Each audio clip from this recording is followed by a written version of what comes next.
한 세대를 함께한 낡은 자동차를 여전히 운전하는 사람들이 있습니다. 10년이 넘도록 같은 차를 몰고 다니는 거죠. 과거였다면 이런 모습은 경제적 실패의 상징으로 여겨졌을 거예요. 그런데 2026년 지금 이들은 가장 현명한 생존자로 평가받고 있습니다. 자동차를 새로 바꾸는 주기가 평균 8년에서 15년으로 거의 배로 늘어났거든요. 소비가 멈춘 이유가 단순히 돈이 부족해서일까요?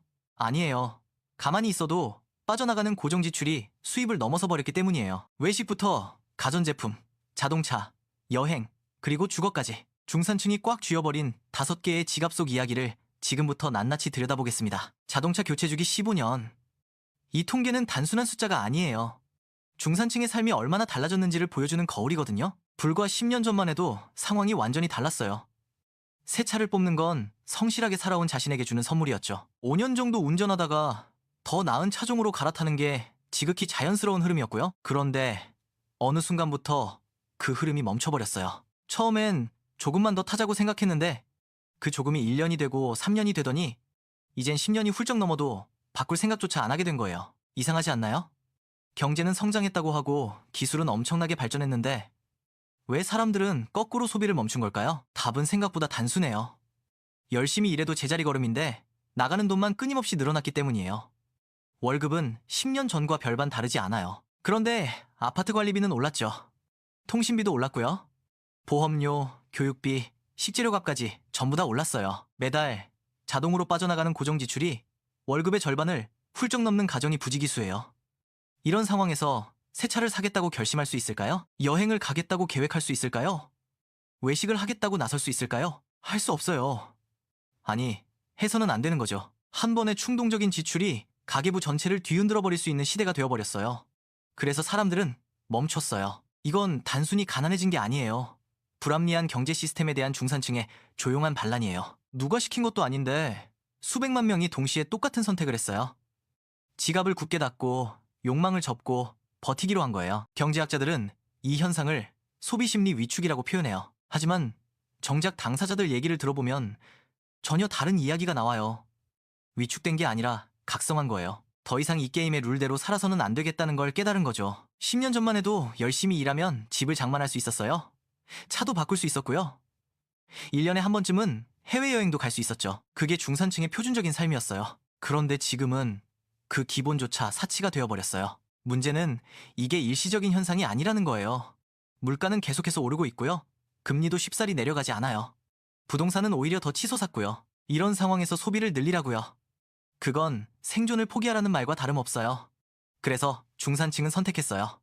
소비를 멈추는 걸요. 이건 포기가 아니에요. 지금 당장의 욕구를 억누르고 미래를 위한 체력을 비축하는 생존 전략이에요. 중산층의 집단적인 파업이 시작된 거죠. 중산층의 소비가 왜 멈췄는지 이해하려면 먼저 그들의 가계부를 들여다봐야 해요. 2026년 현재 대한민국 평균 가구의 월간 고정 지출을 한번 계산해 볼게요. 주거비가 가장 커요. 전세 대출이잖아.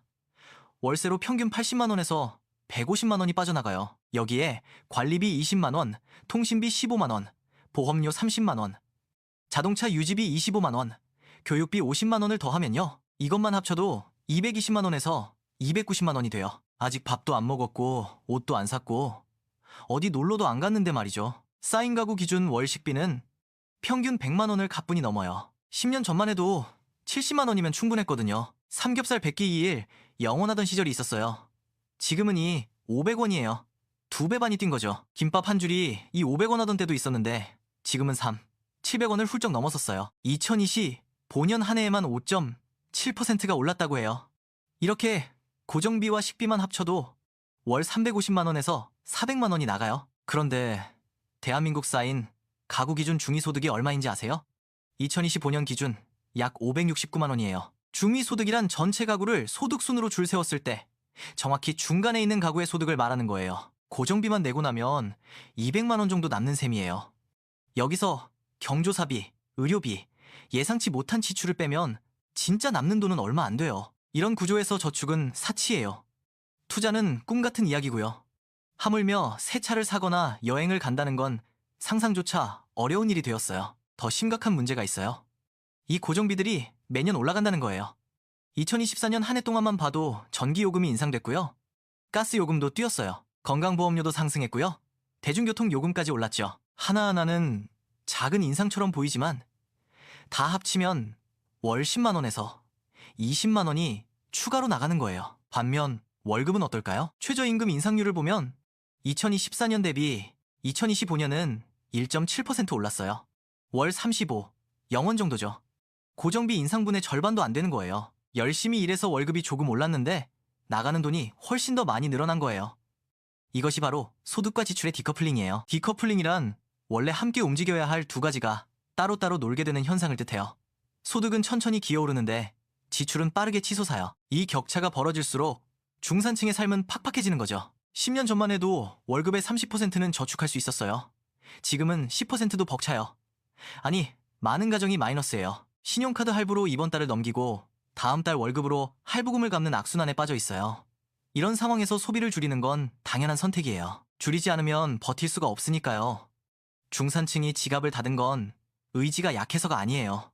수학적으로 답이 없는 상황에 내몰렸기 때문이에요. 가장 먼저 멈춘 건 외식이었어요. 주말 저녁 패밀리 레스토랑, 아픈 한때 긴 대기줄로 유명했죠. 아이들 손을 잡고 온 가족이 함께 스테이크를 먹고 샐러드바에서 과일을 담고 후식으로 케이크를 나눠 먹는 게 중산층 가정의 평범한 주말 풍경이었어요. 흥미로운 건 최근의 변화예요. 2025년 외식비가 평균 7% 이상 올랐어요. 비빔밥 한 그릇이 2023년 1만 원에서 2025년 10일 500원이 됐죠. 15%가 오른 거예요. 그러자 아이러니하게도 패밀리 레스토랑이 오히려 가성비로 재평가받기 시작했어요. 일반 식당에서 밥 먹는 것과 뷔페에서 다양하게 먹는 것의 가격 차이가 줄어들었기 때문이에요. 하지만 그조차도 부담스러운 가정이 많아요. 쌓인 가족이 패밀리 레스토랑에서 저녁을 먹으면 여전히 10만 원이 훌쩍 넘거든요.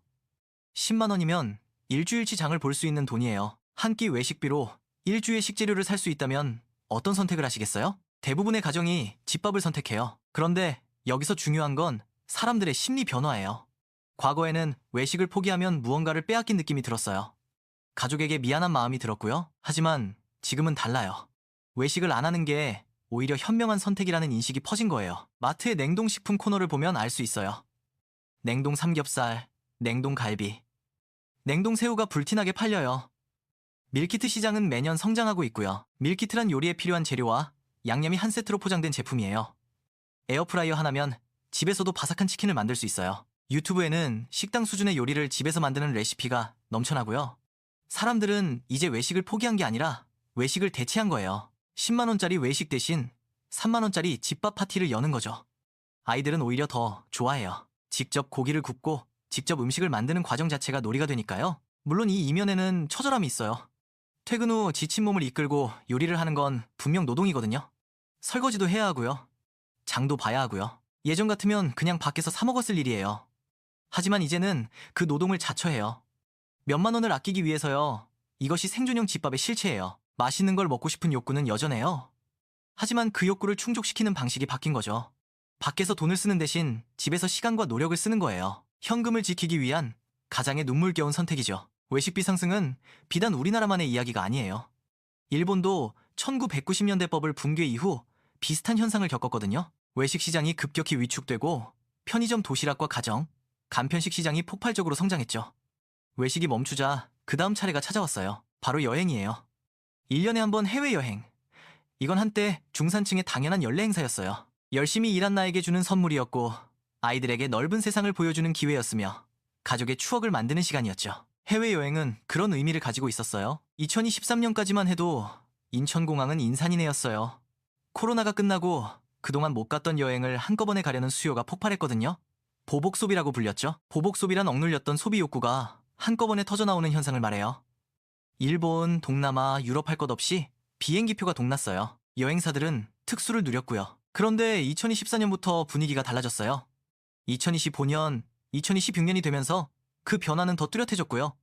해외 여행객 수가 줄어들기 시작한 거예요. 특히 가족 단위 여행객의 감소가 두드러져요. 원인은 단순해요. 여행 비용이 감당이 안 되기 때문이에요. 쌓인 가족이 일본으로 3박 4일 여행을 간다고 가정해볼게요. 비행기 왕복 160만 원, 숙소 60만 원, 식비 40만 원, 관광 및 쇼핑 50만 원, 최소 300만 원이 필요해요. 엔저 효과가 있던 2023년에는 200만 원이면 충분했어요. 1년 사이에 100만 원이 더 들게 된 거죠. 300만 원이면 월세 3개월치예요. 아이 학원비 6개월치고요. 비상금으로 쓸 수 있는 큰 돈이에요. 이 돈을 3박 4일에 써버린다고요? 많은 가정이 망설이게 돼요. 그래서 사람들은 대안을 찾아요. 해외여행 대신 국내 여행을 선택하는 거죠. 그런데 국내 여행도 만만치 않아요. 제주도 3박 4일이면 150만 원이 훌쩍 넘어요. 숙소비와 렌터카 비용이 많이 올랐거든요. 결국 어떻게 됐을까요? 아예 여행을 안 가요. 주말에 집에 있어요. 가까운 공원에 산책을 가거나요. 넷플릭스를 봐요. 문 밖을 나서는 순간 돈이 나가기 때문에 아예 나가지 않는 거예요. 이건 단순한 절약이 아니에요. 일종의 공포예요. 여행을 가고 싶은 마음은 있어요. 아이들에게 좋은 경험을 시켜주고 싶은 마음도 있고요. 하지만 그 비용을 감당했다가 다음 달 생활이 흔들릴까봐 두려운 거예요. SNS에는 여전히 화려한 여행 사진이 넘쳐나요. 발리의 수영장, 파리의 에펠탑, 도쿄의 맛집. 그 사진들을 보면서 사람들은 생각해요. 저 사람들은 어떻게 저렇게 다니지? 나만 이렇게 못 가나? 하지만 실상은 다를 수 있어요. 그 화려한 사진 뒤에 신용카드 할부가 12개월, 24개월씩 쌓여 있을 수 있거든요. 여행의 거세. 이건 중산층이 포기한 두 번째 욕망이에요.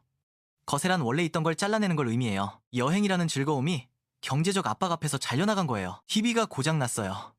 10년 전이라면 어떻게 했을까요? 고민 없이 새 TV를 샀을 거예요. 더 큰 화면, 더 좋은 화질의 최신 모델로 바꾸는 게 당연했죠. 지금은 달라요. 일단 수리를 알아봐요. 유튜브에서 셀프 수리 영상을 찾아보고요. 수리비가 새 제품 가격의 절반이 넘으면 그때서야 교체를 고민해요. 그것도 최신 모델이 아니라 중고나 리퍼 제품을 먼저 찾아보죠. 리퍼 제품이란 반품되거나 약간의 하자가 있는 제품을 수리해서 다시 판매하는 건데 새 제품보다 훨씬 저렴해요. 이런 현상은 TV뿐만이 아니에요. 스마트폰도 마찬가지예요. 예전에는 새 아이폰이 나오면 줄을 서서 샀어요. 지금은 배터리만 갈아 끼우고 2년, 3년 더 써요. 세탁기, 냉장고, 에어컨 전부 마찬가지예요. 고장 나기 전까지 절대 안 바꿔요. 자동차는 더 극적이에요. 앞서 말했듯이 평균 폐차 주기가 15년을 넘었었어요.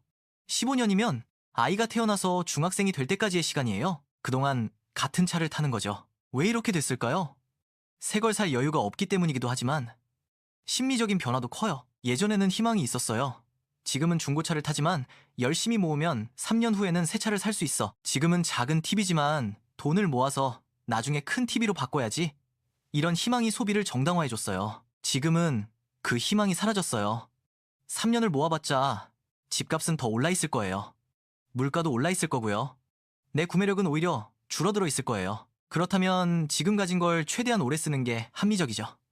이것이 바로 스마트 존버의 시대예요. 존버란 가격이 떨어지거나 상황이 어려워도 팔지 않고 끝까지 버틴다는 뜻으로 원래 주식이나 암호화폐 시장에서 쓰던 표현이에요. 이제 그 단어가 소비 전반으로 확장됐어요. 물건이 낡아도 바꾸지 않고 버텨요. 새 것에 대한 욕망을 누르고 버텨요. 중고거래 시장의 폭발적인 성장이 이를 증명해요. 당근마켓, 번개장터의 거래량은 매년 신기록을 경신하고 있어요. 남이 쓰던 물건을 사는 게 더 이상 부끄러운 일이 아니에요. 오히려 똑똑한 소비로 인식되죠. 이거 아껴서 나중에 벤츠 사야지. 그런 꿈을 꾸던 시절이 있었어요. 지금은 달라요. 이게 내 인생 마지막 차일지도 몰라. 그런 생각이 지갑을 닫게 만든 거예요. 희망이 사라진 자리에 현실적인 생존 본능이 들어선 거죠. 그런데 이 멈춤은 가전과 자동차에서 끝나지 않았어요. 마지막으로 멈춘 건 가장 큰 지출, 바로 집이었어요. 대한민국에서 집은 단순한 거주 공간이 아니었어요. 사회적 지위의 상징이었죠. 신혼 때는 작은 빌라에서 시작하지만 아이가 생기면 아파트로 옮기고 돈을 더 모으면 더 넓은 평수로, 더 좋은 학군으로 이동하는 거예요. 이것이 주거 사다리예요. 한 칸씩 올라가는 게 중산층의 꿈이었어요. 그 사다리가 멈췄어요. 아니, 부러졌어요. 서울 아파트 평균 매매 가격이 15억 원을 넘어섰거든요. 2025년 12월 기준 15억 810만 원이에요. 중위 가격도 11억 원을 돌파했고요. 15억 원이면 연봉 5천만 원인 직장인이 한 푼도 안 쓰고 30년을 모아야 하는 돈이에요. 현실적으로 손에 닿지 않는 금액이죠. 대출을 받아야 해요. 그런데 금리가 높아요. 30년 원리금 균등 상환으로 7억 원을 빌리면 월 상환금이 350만 원이 넘어요. 원리금 균등 상환이란 매달 원금과 이자를 합쳐서 같은 금액을 갚아나가는 방식이에요. 월급의 대부분이 대출 상환으로 나가는 거죠. 이런 상황에서 더 좋은 집으로 이사를 갈 수 있을까요? 갈 수 없어요. 지금 있는 집에서 버티는 것만으로도 벅찬 거예요. 더 심각한 건 불확실성에 대한 공포예요. 부동산 가격이 계속 오르기만 하면 차라리 무리해서라도 더 좋은 집을 살 동기가 생겨요. 나중에 오르면 되니까요. 하지만 지금은 불확실해요. 오를 수도 있고 내릴 수도 있어요. 이런 불확실성 앞에서 사람들은 움직이지 않아요. 결과적으로 주거 이동이 얼어붙었어요. 2024년 전국 주택 매매 거래량은 64만 건으로 평균의 66% 수준에 불과해요. 2023년보다는 늘었지만 여전히 정상적인 수준과는 거리가 멀어요. 사람들이 쉽게 사고 팔지 않아요. 다들 자기 자리에서 버티고 있는 거예요. 집은 이제 꿈을 키우는 공간이 아니에요. 밀려나지 않기 위해 버텨야 하는 참호가 되었어요. 참호란 전쟁에서 적의 공격을 막기 위해 땅을 파고 숨는 구덩이를 말해요. 집이 그런 존재가 된 거예요. 지금까지 살펴본 현상들을 어떻게 해석해야 할까요? 비관적으로 보면 이건 경제 침체의 신호예요. 소비가 줄면 기업 매출이 줄고, 기업 매출이 줄면 고용이 줄고, 고용이 줄면 소득이 줄고, 소득이 줄면 소비가 더 줄어드는 악순환. 경제학에서 말하는 디플레이션의 함정이죠. 디플레이션이란 물가가 계속 떨어지면서 경제 전체가 위축되는 현상을 뜻해요. 하지만 다른 시각도 있어요. 이건 침체가 아니라 진화라는 관점이에요. 생각해보세요. 소득은 그대로인데 자산 가격만 계속 오르는 게임이 있어요. 열심히 일해서 월급을 모아도 내가 사야 할 집과 차의 가격이 더 빠르게 올라요. 이 게임에서 이길 수 있을까요? 이길 수 없어요. 규칙 자체가 불공정하니까요. 불공정한 게임의 해법은 뭘까요? 게임에서 빠지는 거예요. 소비라는 게임에 참여하지 않는 거죠. 지금 중산층이 하고 있는 게 바로 그거예요. 이들은 궁상을 떠는 게 아니에요. 전략적으로 후퇴하는 중이에요. 지금 당장 소비하지 않고 현금을 쥐고 있으면 나중에 기회가 왔을 때 움직일 수 있어요. 자산 버블이 꺼지는 순간 현금을 가진 사람이 주도권을 잡거든요. 버블이란 실제 가치보다 가격이 지나치게 부풀어 오른 상태를 말해요. 실제로 새로운 트렌드가 나타나고 있어요. 2025년 소비 트렌드를 보면 사람들은 덜 사더라도 더 나다운 걸 선택하는 방향으로 움직이고 있어요. 무조건 싸니까 사던 시대는 끝났어요. N차 신상이라는 말이 있어요. 새 제품이 아니라 누군가가 이미 썼던 중고 제품을 산다는 뜻이에요. 예전에는 중고를 사면 체면이 깎이는 느낌이었어요.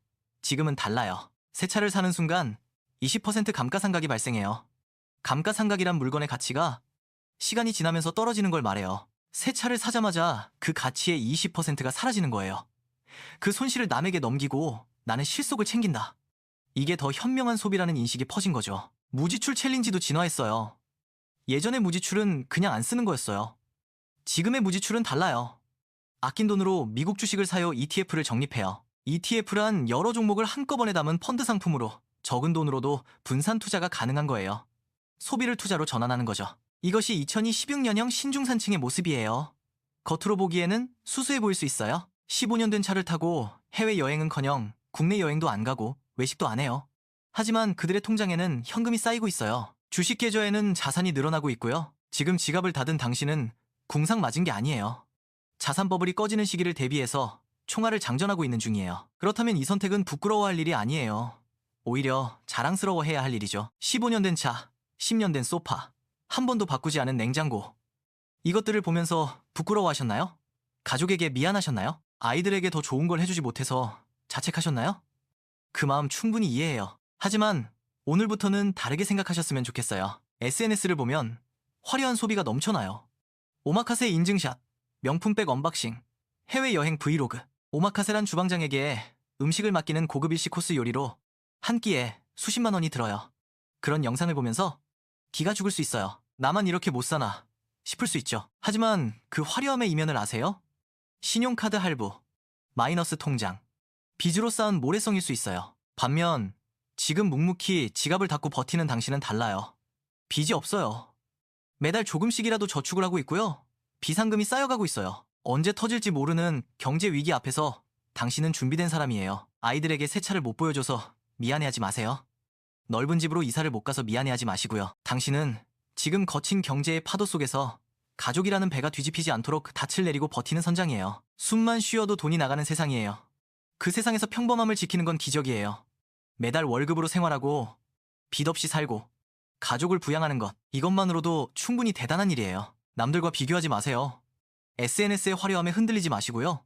당신의 선택은 옳아요.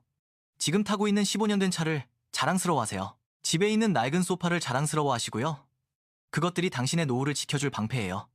지금 참고 버티는 그 시간들이 미래의 안전망이 되어줄 거예요. 버티는 것이 이기는 거예요. 지금까지 중산층의 소비가 멈춘 이유를 살펴봤어요. 외식, 여행, 가전, 자동차, 주거, 5가지 영역에서 사람들은 지갑을 닫았어요. 숨만 쉬어도 돈이 나가는 세상에서 이건 가난해진 게 아니라 불합리한 경제 구조에 대한 전략적 대응이에요. 한국 사회는 지금 중요한 전환점에 서 있어요. 열심히 일하면 보상받는다는 공식이 흔들리고 있거든요. 이 변화 앞에서 우리는 무엇을 선택해야 할까요? 답은 각자가 찾아야 해요. 하지만 분명한 건 버티는 사람이 결국 살아남는다는 거예요. 여러분은 지금 무엇을 가장 아끼고 계세요? 오늘 하루도 지갑을 닫고 버틴 당신에게 박수를 보내요. 오늘 하루도 가족을 위해 욕망을 참은 당신에게 응원을 보냅니다. 평범함을 지키는 게 기적이 된 세상에서 당신은 이미 승리하고 있어요.